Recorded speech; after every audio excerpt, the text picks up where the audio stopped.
वो 3 magical word ही बोल दो जो मैं सुनना चाहती हूँ।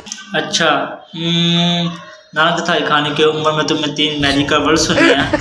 नफरत करता हूँ मैं तुमसे। क्या? शाबाश। इतनी छोटी सी बात में कोई कैसे गलत हो सकता है। इसने 3 मैजिकल वर्ड सुनने के बाद कि इस बंदे ने 5 सुना दिए। ये वही बंदा होगा जो नर्सरी क्लास में फेल हुआ होगा। और क्या किया अभी तूने? ऐसे मुंह बंद मत किया कर, दांत गले में चले जाएंगे।